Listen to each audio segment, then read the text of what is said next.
वीणा आणि अश्विनचं लग्न होऊन 2 महिने झाले होते. वीणा लग्नाआधी खूप खुश असायची, पण आता तिच्या चेहऱ्यावरचं हसू हळूहळू कमी झालं होतं.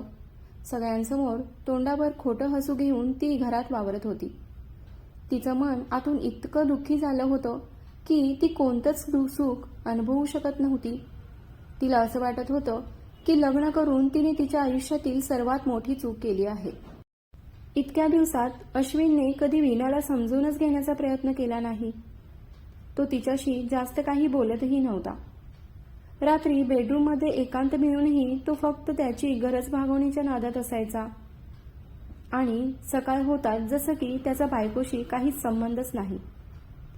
वीणा तिच्या नवऱ्याच्या वागण्यामुळे खूपच दुःखी होती, कारण तिला वाटत होतं की नवरा बायको एकमेकांचं सुख दुःख वाटून घेण्यासाठी असतात, पण इथं तिला फक्त दुःखच मिळत होतं. रात्री घरातील सगळी कामे आवरली होती, पण आज तिला तिच्या खोलीत जायला भीती वाटत होती. वीणाच्या सासरी सासू सासरे आणि तिची जाऊ होती. ते सगळे तिच्याशी प्रेमाने वागायचे. घरात सगळे आनंदाने राहायचे. फक्त वीणाला तिच्या नवऱ्याची खूप भीती वाटायची. वीणा खोलीत आली. तिचा नवरा खोलीत नव्हताच. तो टेरेसवर कोणाशी तरी फोनवर बोलत होता. वीणा खूप थकली होती, म्हणून बेडवर आडवी होऊन आराम करू लागली.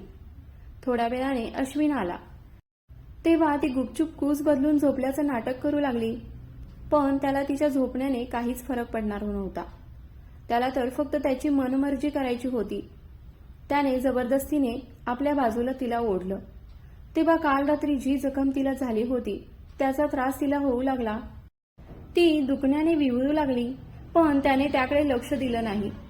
तेव्हा वीणाने त्याला सांगितलं की आज माझी तब्येत ठीक नाही, पण तो तिच्या बोलण्याकडे लक्ष देत नव्हता. म्हणाला, तुझं तर रोज काही ना काही चालूच असतं, माझा मूड खराब करू नकोस.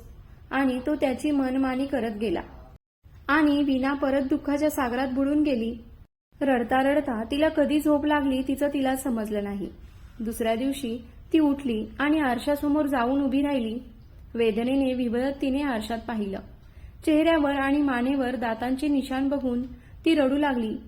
तेव्हा तिचा नवरा तिच्यावर ओरडला, सकाळी सकाळी रडण्याचं नाटक घेऊन काय बसली आहेस? बाई आहेस तर थोडा त्रास सहन करायलाच पाहिजे. आणि मी माझ्या बायकोवर हक्क नाही दाखवायचा तरी कोणावर? अजून एकदा वीणाचे डोळे पाण्याने भरून आले आणि तो पाय आपटत खोलीतून बाहेर निघून गेला. रोज रात्रीची हीच कहाणी होती. आज रात्रीही त्याने तिच्या दुखण्याकडे दुर्लक्ष करून परत तिच्यावर जबरदस्ती केली. वीणाला समजत नव्हतं की लग्न होणं म्हणजे फक्त हेच असतं. तिने खूप स्वप्न पाहिली होती की तिचा नवरा तिच्यावर खूप प्रेम करेल, तिला समजून घेण्याचा प्रयत्न करेल, प्रत्येक सुखात तिची साथ देईल. पण यातली एकही गोष्ट तो करत नव्हता. त्याला फक्त तिच्या शरीराशी घेणं देणं होतं. लग्नाला 2 महिने झाले होते. रोज रात्री तिच्यासोबत तेच व्हायचं आणि सकाळी मेकअप करून ती ते सगळं लपवण्याचा प्रयत्न करायची. घरात सगळ्यांना वाटत होतं की नवी नवरी आहे म्हणून खूप मेकअप करत आहे, म्हणून तिची जाऊ तिची चेष्टा करायची आणि तिची सासू त्यावर हसायची. पण कोणालाही माहीत नव्हतं की बंद खोलीत तिच्यासोबत काय होत होतं. त्यावेळी ती त्यांच्यासमोर खोटं खोटं लाजायची, पण तिच्या मनात जे काही दुःख होतं ते तिचं तिलाच माहीत होतं.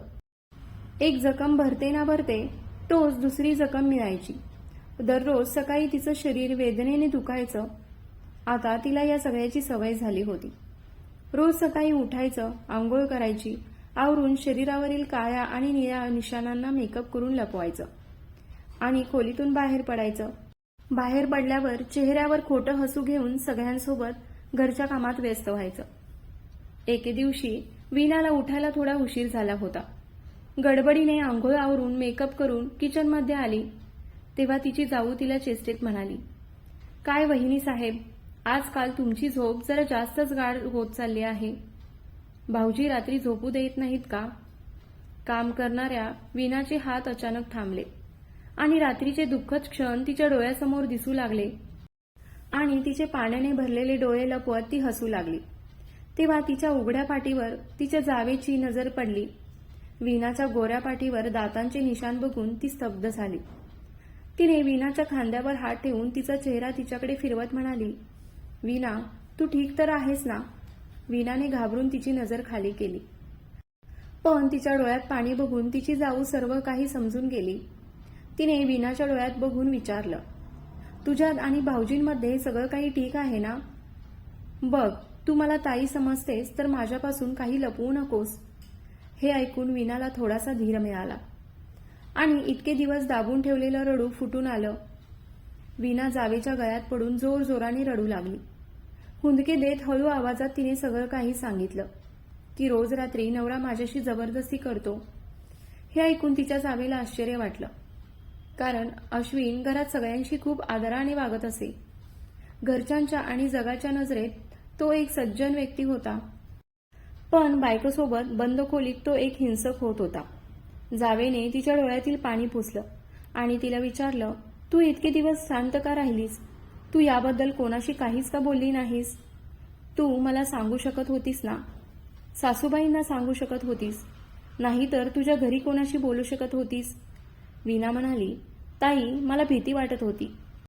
सगळे माझ्याबद्दल काय विचार करतील? जाऊ वीणाला समजावत म्हणाली, खूप साऱ्या बायका लाजेपोटी या सगळ्या वेदना आयुष्यभर सहन करतात, पण बाई एक मशीन नाही की पुरुष फक्त तिचा फायदा घेत राहतील. त्यांनाही भावना असतात.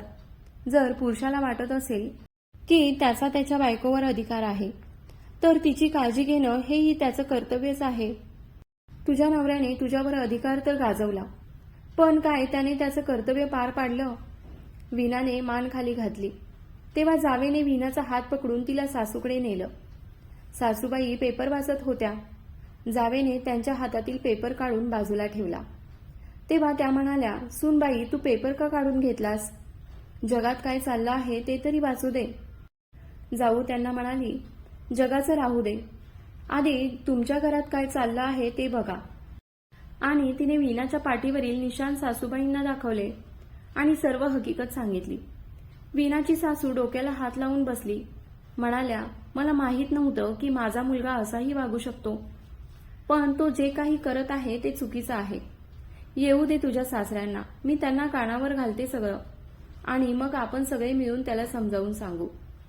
आता कुठे वीणाच्या मनाला थोडं समाधान वाटत होतं. तिला या गोष्टीचा खूप आनंद झाला होता की या सगळ्यात तिच्या सासरचे तिच्या सोबत होते. संध्याकाळी जेव्हा अश्विन घरी आला तेव्हा त्याच्या वडिलांनी त्याला खोलीत बोलावलं.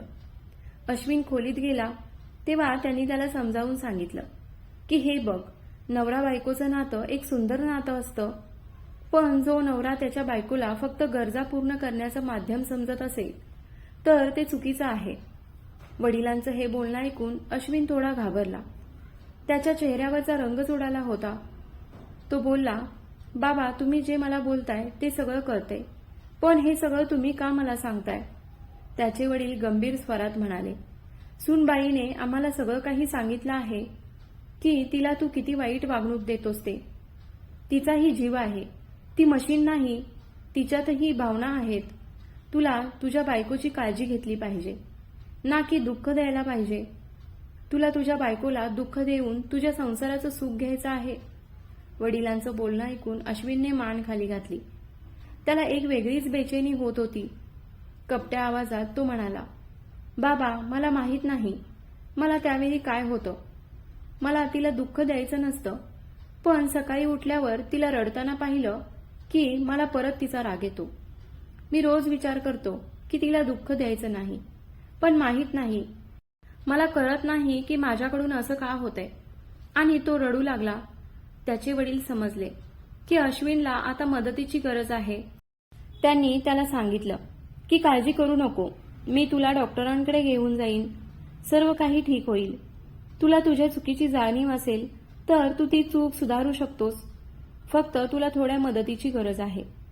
जेव्हा अश्विन डॉक्टरांकडे गेला तेव्हा समजलं की कॉलेजच्या वेळी त्याचे मित्र त्याला पॉर्न व्हिडिओ दाखवत होते आणि त्याचा त्याच्या मनावर इतका परिणाम झाला होता की आता तो त्याच्या बायकोसोबत त्याच प्रकारे करायचा. डॉक्टरांच्या काउन्सिलिंगनंतर त्याच्यात थोडा थोडा फरक जाणवू लागला होता आणि आता नवरा बायकोमध्ये एक मैत्रीचं नातं निर्माण होऊ लागलं होतं. आता तो त्याच्या बायकोची काळजीही घेत होता. आणि प्रत्येक सुखदुःखात तिच्यासोबत होता. आता तो तिच्याजवळ जात होता तेव्हा तिलाही तो आपलासा वाटत होता. आता खऱ्या अर्थाने ती त्याची अर्धांगिनी झाली होती.